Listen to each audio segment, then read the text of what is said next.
Don't anyone want to see a sheep? It's just me. Right, it's an exciting day today, apart from being absolutely miserable outside. It's a long-awaited first viewing, for me at least, of the 3D renders of the barn.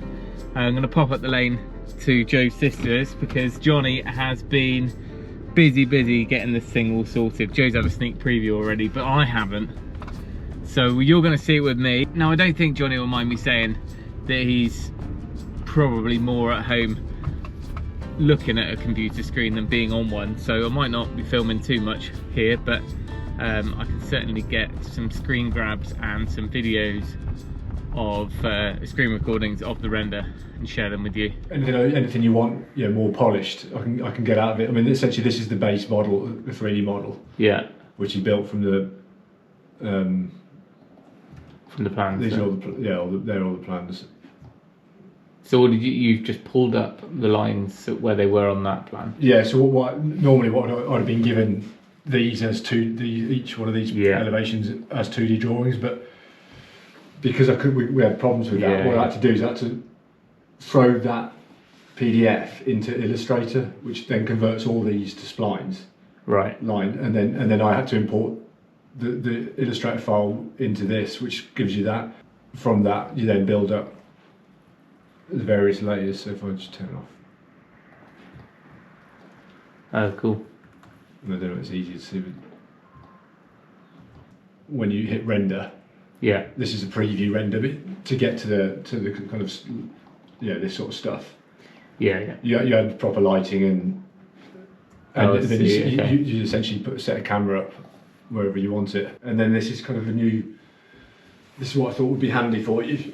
This is in kind of game mode, so to speak. So you control it like a computer game. I like the sea view. Yeah, that's what Naomi said. So don't focus on that. So yeah, I mean, it's only a bit of context.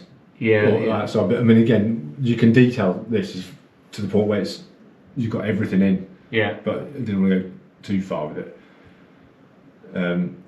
There's no doors or anything like that. It's just a spatial. Joe was saying that your plan was maybe to take. So I've knocked all that down today, all those walls, and we're hoping to just leave them open. So that's going to be an uninsulated. It's basically going to be like a covered patio. Right. And we put those bifolds in, but it'd be the very last thing to happen if we do them at all. Right. Okay. So essentially these would become your main out. Yes, yeah, so that's going to be an external wall. Yeah, I see, right, okay. Hey folks, welcome back. It's the Big Barn Build. If you're new here, well, welcome. You're not going to be short of content for the next few years. My wife Jo and I are turning this old cowshed into our dream farmhouse home, and part of that means that we're going to spend a lot of time in the digger. First up, I've got to eat my cream egg. So some of you will know Craig, who comes and gives me a hand now and then, especially with plant and digger work, and he sent me a link yesterday to a kind of a wholesale box of cream eggs on Amazon, and I didn't even question it. I just clicked buy now. It's going to sit in the digger and do no exercise to burn it off. We actually need more sub base outside because we want it to be fairly level with the we don't want a huge step down. Of course, the inside floor level's got to come up with the insulation and screed. So I'm going to put this excess just out on that terrace, and then we can bring it back through as and when we need it to fill bits when I start leveling in a minute. Right, that's most of it out. Oh, it's just deafening, the squeaking from this track. I'm pretty sure I've greased absolutely everything. I'm assuming it's just all the dust getting in there and squeaking, because that's all I can find reference to online. People just saying wet it down, but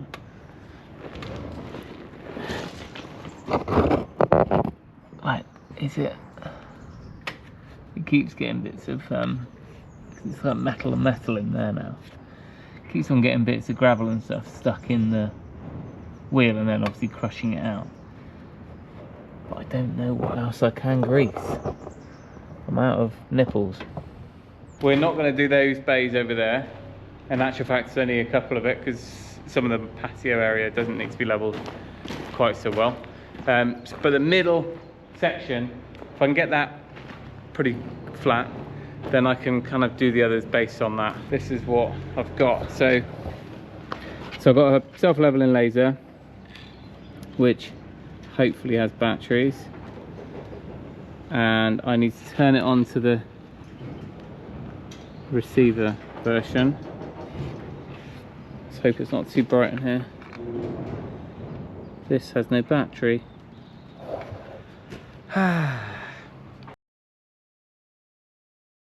I cannot get the receiver to turn on, even with brand new batteries, so another fail. But we're gonna at least get it smooth, if not level. Right, first things first, you'll notice that the bolts aren't tight. That's not intentional, that's just simply because the bolt was too long or too short, or something had happened. But actually I found that it follows it a little bit better, being that it's loose. That's my excuse anyway, and we can see how well we do with it. I can always tighten up right to the end, but of course the digger's twisting sideways naturally, so that just helps. With the weight of that beam, it kind of just sits flat.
Don't anyone want to see a sheep?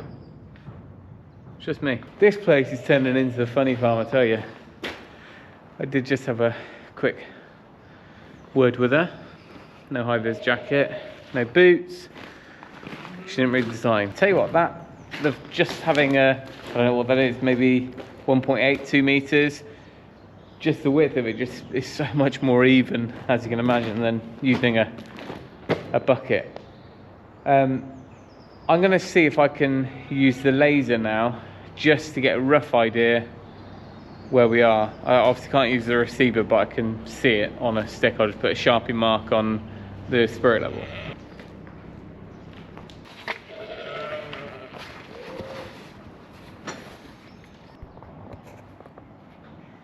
So we're actually at the top of this bracket.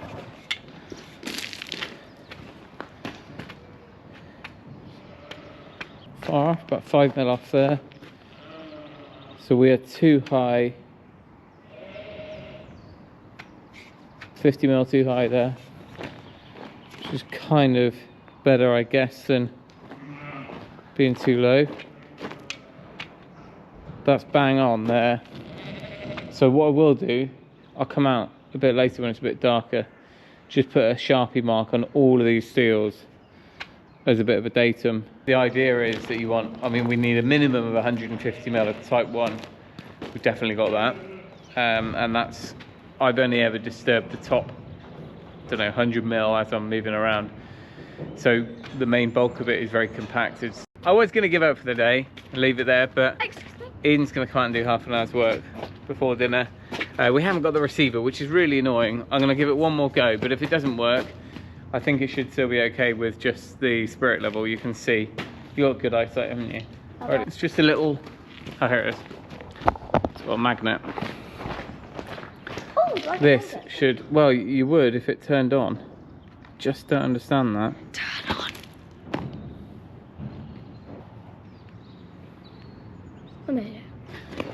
Okay, so that's not working, so let's leave it on there. Spirit level anyway. Oh, that sheep's out again, and Jeffrey. Crying out loud. Hang on. Don't let them run past. Maggie? Have they gone under the gate? Yeah. Go on. Go on.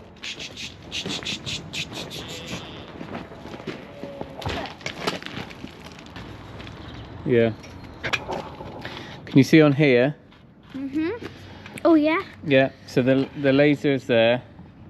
We kind of want it to be level with that line. A black one, yeah. Everywhere in the whole building. Okay. So I need to scrape some off here already. We can see that it's surrounding, because that's where I need to be, which is 200mm below the old slab. All right. So I'm going to scrape from starting there, and you're going to come. And can you see the line on there? Oh. So that's good enough for me. Oh. That's within 10mm.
Well, I hope that was a good half an hour well spent.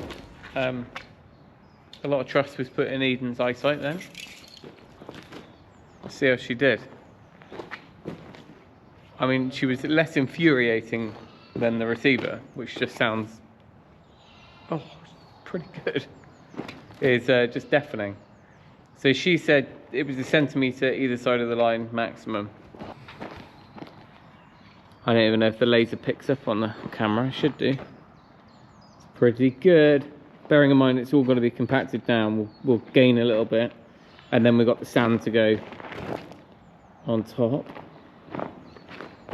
Oh, bit of a hump there. We'll let her off because we just ended up with a lot of material down here. Yeah, so there's just a hump there. It's quite sandy. Most of it's okay, but I stupidly pulled out quite a lot of that sand out of the cubicles. So that's good. Yeah, so we just got a hump in the middle. That's easy enough to sort. That's good over there.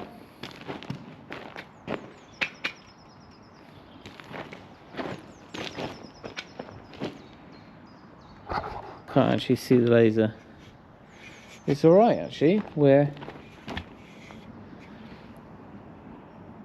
about 10mm high, but I feel like a lot of this would compact down. 10mm over 25 meters, we'll take that. It definitely needs going over a couple more times just to even out the lumps and bumps, because as soon as you end up with pulling up a larger stone, you end up with dragging it through and making a mess. I've found a roller, big ride-on roller, road roller. I think it's like 1.5 meters, 2 meters wide. It's like a big old boy. So that's going to be far better than me using a plate compactor for 5 days solid.